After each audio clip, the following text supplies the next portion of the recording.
We all know the feeling. You're watching the big game on TV, let's say it's basketball, and your team needs one more point to tie it up with seemingly no time left. Luckily, your star player is on the free throw line, and they haven't missed a single shot from there the entire season. Your nerves finally begin to settle until your star athlete misses the shot and your team loses the game. A moment's grief turns to frustration as you yell at the screen, "How could you miss that shot? Even I could have made it."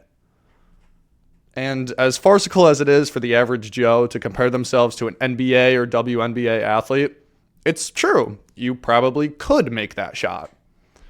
On paper, scoring a shot uncontested from around 15 feet away is not a superhuman task exclusive to the highest professional athletes. So how come a task so simple, especially for someone who embodies the sport for a living, becomes a disaster in the moments when it matters most? That is the question, or rather the topic, of today's discussion. My name is Andrew Bakke, and today we will be exploring the cognitive and psychological reasoning behind how even the world's best athletes can choke in the biggest moments. Let's first take a step back and clarify that this phenomenon is not at all exclusive to basketball. Whether it's a game point serve, stepping up in a penalty shootout, or even that final golf putt that would secure victory, it is often the simplest things that carry the most weight, which evidently leads to the choke. Today, we will explore 3 concepts in cognitive psychology to help better our understanding of why professional athletes may choke in the big moments and hopefully put to rest our yelling through the TV towards them. The first principle that we have to be aware of is commonly used in our vocabulary, and whether we know it or not, is something we do all the time. What I'm referring to is when the brain kind of goes on autopilot, walking from point A to B, brushing our teeth, breathing, blinking. These are all prime examples of tasks we do every day, but don't necessarily pay attention to consciously while we do them. In a 2021 study, Kammerer and Lee proposed a neural autopilot model in which they claimed that the brain switches to habitual behavior to conserve cognitive effort when environmental rewards are predictable, like in the examples we just went over.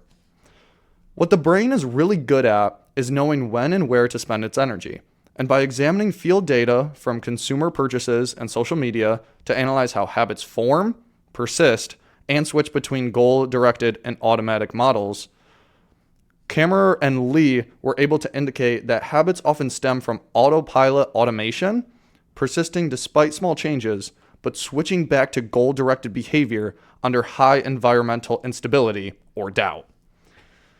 Relating this back to our athletes, when in the midst of a game, their brains are conserving effort in the environment in which they have been trained to endure, and so many of the things they do on the field or the court are the results of their brain being on autopilot. This is not a problem. In fact, as we will see later, it is actually optimal for athletes to perform in this mental space. The real problem arises when these athletes break out of their automated processes and get in their head, as so many coaches would put it. It was this idea that led to Belloc and Carr's 2001 study in which they examined the fragility of professionals' mental fortitude in moments of pressure. Through a simple task such as putting a golf ball, they found enough statistically significant data in their participants to back the principle known as explicit monitoring. Explicit monitoring states that experts can sometimes overthink automatic motor skills, where anxiety consumes working memory during cognitive tasks. This leads to an excess pressure that causes individuals to consciously over-attend to skills usually performed automatically.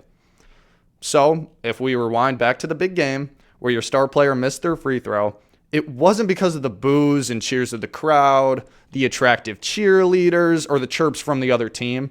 It was actually their own self-doing, as they overthought the automated task and choked something even you, the viewer, could have done. The principles of the brain's autopilot feature, as well as the explicit monitoring hypothesis, leads us to our final point of today, which is possible due to the work of one specific Hungarian American, who touched upon these topics and more in his book titled Flow, originally published in 1990.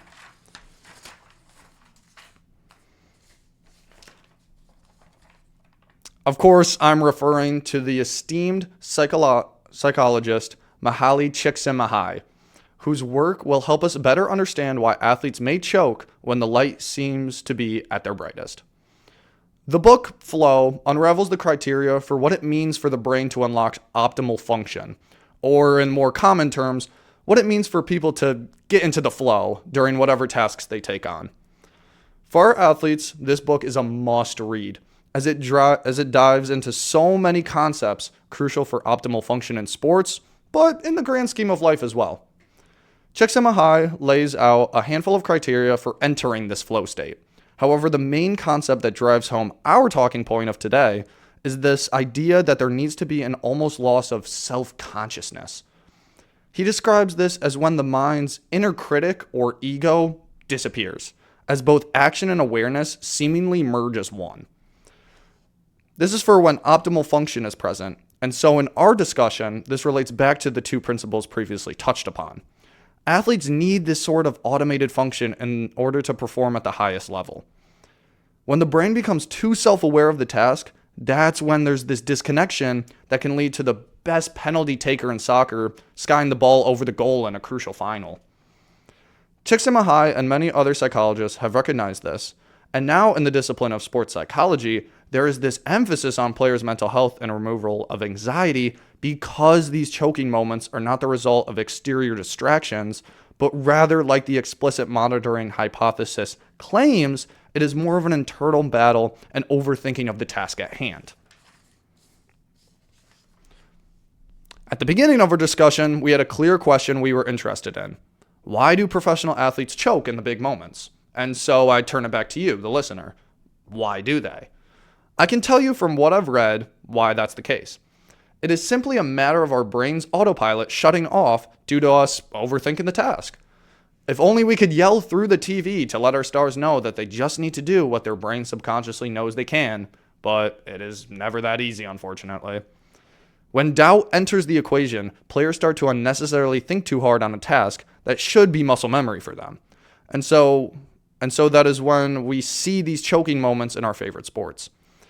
Now that we understand the scientific reasoning behind it, though, I hope you not only feel more confident in your understanding of cognitive psychology, but also in your ability to sympathize with these athletes, as they are people who think just the same as you and I. Once again, my name is Andrew Bakke, and I hope you enjoyed today's discussion on why athletes seem to choke in the big moments.